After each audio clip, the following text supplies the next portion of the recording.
Coming to you from Annapolis, Maryland, home of the U.S. Naval Academy, the sailing capital of the world, home of the world's largest crab feast, and 4 signers of the Declaration of Independence. This is the Eye on Annapolis Daily News Brief, a daily roundup of local news that you can use, including local sports, local events, local opinion, and local weather from DMV Weather. Now here's your host, publisher of Eye on Annapolis, John Frenaye. Well, good morning. It is Tuesday, February 27th, 2018. This is John Frenaye, and this is your Eye on Annapolis Daily News Brief. Today, we're going to run down the news from north to south. Up in Baltimore, the Baltimore City Council voted 14-1 to confirm new police commissioner Darrell D'Souza. D'Souza was appointed by Mayor Catherine Pugh a few weeks ago after firing former Commissioner Kevin Davis, who was also a police chief here in Anne Arundel County. A New York man was accused of assault and profiting off of 3 women who were engaging in prostitution in a Linthicum hotel. Anne Arundel County Police Vice Unit conducted a prostitution sting and arrested 34-year-old Andre Lamar Pleasant of New York. The sting had made online contact with 2 women who told them to come to a hotel room where they found 3 women linked to prostitution activity. Pleasant was taken into custody at a nearby business. The cops found 2 rooms that were registered to Pleasant. One woman told police that he had assaulted her when she refused to engage in further prostitution. He has been charged with human trafficking and other offenses and is cooling his heels in jail right about now. The Capitol has done this a couple times, and they're at it again for a good thing. They're testing the security of Anne Arundel County schools. They sent several reporters out to different schools across the county to see whether they could breach their security systems. Severna Park High School fared very well. Annapolis Elementary also fared very well. And Brooklyn Park Middle did okay, but not as good as they should have. Several years ago, the Capitol did this, and it was incredible. They were able to get into the cafeterias. They were able to eat lunch. They were able to pretty much have free roam of the school. So it is a lot different than it was, but it probably still needs some more work as well. And while we're talking about Anne Arundel County schools, a Wiley Bates Middle School 8th grader, Isabel Messina, she outlasted 24 other people on Saturday to capture the 30th annual Anne Arundel County Spelling Bee. She correctly spelled the word Fomorian, and that's Fomorian for those that are interested, in the 24th round to win the championship. I have no idea what that word means. Perhaps Isabel does. Reagan Jikarin of Monsignor Slade Catholic School finished 2nd, and Eli Fortier of Indian Creek School was 3rd. Isabel does move on now, and she will represent Anne Arundel County at the 2018 Scripps National Spelling Bee in Washington, D.C. in May. And congratulations to Wiley Bates and Isabel Messina.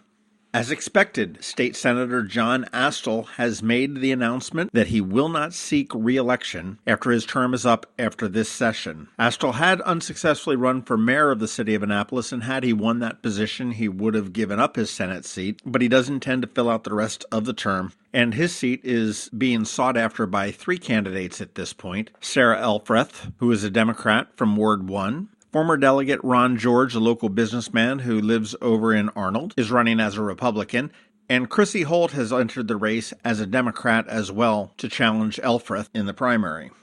And over on Maryland Avenue, the merchants are pissed off. John Scherfel, who is a merchant on Maryland Avenue, came before the city council last night to scream about a test program that SP Plus is putting in along Maryland Avenue. SP Plus wants to install cameras which will be able to detect and instantly cite violations in parking or driving. So if somebody overstays their welcome, a camera will be able to detect that and automatically issue a ticket. If somebody parks in a no parking zone for 2 minutes, it'll be detected and issued a ticket. If somebody double parks to unload something into one of the stores, same thing, it'll be detected and a ticket. Now, apparently, the city, the Downtown Annapolis Partnership, and SP Plus had a meeting and talked about installing this on Maryland Avenue, but didn't include any of the Maryland Avenue merchants in that. Scherfel had about a dozen Maryland Avenue merchants behind him at the city council meeting, and really put it to the city, saying that they apparently don't want any businesses on Maryland Avenue because this will indeed chase away their customers. He cited other things that the city has ignored in Maryland Avenue: sidewalk repairs, road repairs, electrical wiring which is hung in loops off of telephone poles. and more. Ward 1 Alderman Ellie Tierney explained that she had spoken with SP Plus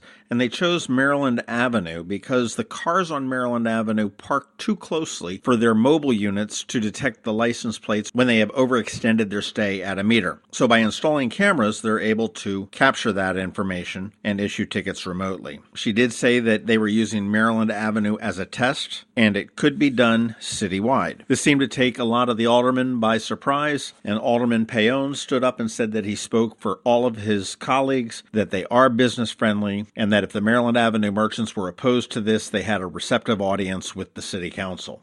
That's all I've got for the news today. Stick around. We have George Young with DMV Weather with your local weather forecast coming right up. I'm Sean O'Neill, your local RBC Wealth Management advisor. More than likely, the primary reason you save and invest is to achieve your life goals while ensuring your long-term financial well-being. But before you can determine your preparedness towards your goals, you need long-term answers to important questions about how much money you need, where it will come from, and how long it will last. RBC Wealth Plan, a new industry-leading tool, is now available to help answer these questions and develop your personal plan using a conversational approach. With RBC Wealth Plan, we can create a personal analysis based on these unique goals while offering you the ability to weigh certain decisions and determine what's best for you and your family. Call me, Sean O'Neill, today at 410-573-6723 for a complimentary consultation. RBC Wealth Management, a division of RBC Capital Markets, LLC. Member NYSE, FINRA, and SIPC. This is Maryland. The weather can be nearly unpredictable. We've got George Young from DMV Weather in Annapolis to sort it all out. Hey everyone, I'm George with DMV Weather, and this is your Eye on Annapolis forecast for Tuesday, February 27th. The slow-moving cold front that brought 4 days of clouds and showers to all of Anne Arundel County from last Thursday through Sunday finally moved through the area yesterday, and as a result, today's skies will be clear and sun-filled as temps get back into the 53 to 58 degree range for highs.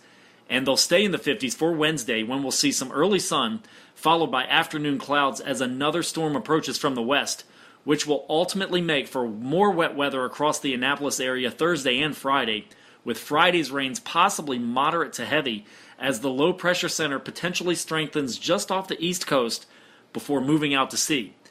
Beyond that, the weekend looks dry as of today, but also chilly with high temps in the 44 to 49 degree range, so keep the jackets and the hats close by, just in case. Okay, that's it for us today.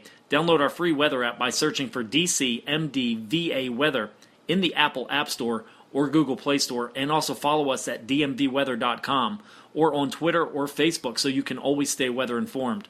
This is George Young of DMV Weather with your Eye on Annapolis forecast. Enjoy the return of sunshine out there today, but remember, whatever the weather outside, have fun and be safe. I'm Sean O'Neill, your local RBC Wealth Management advisor. When you choose to work with me, you'll have access to a worldwide network of financial products and services only available from a leading global institution. RBC's international reputation for physical strength and stability, world-class capabilities, and corporate values is unique in the financial services industry. I also recognize the importance of reinvesting in the communities in which we live and work, and I'm committed to serving my clients by building long-term relationships based on trust, integrity, and confidence. I look forward to helping you with your wealth management needs. Call me, Sean O'Neill, today at 410-573-6723 for a complimentary consultation. RBC Wealth Management, a division of RBC Capital Markets, LLC. Member NYSE, FINRA, and SIPC. Thanks for listening to the Eye on Annapolis Daily News Brief. If you like what you heard, make sure to tell your friends and colleagues about it. And also tell them about our website, eyeonannapolis.net, where you can find much more. Be sure to check out our other weekly podcast, The Maryland Crabs. This podcast comes to you every Monday through Friday at 7 a.m. Thanks for listening, and we'll see you next time.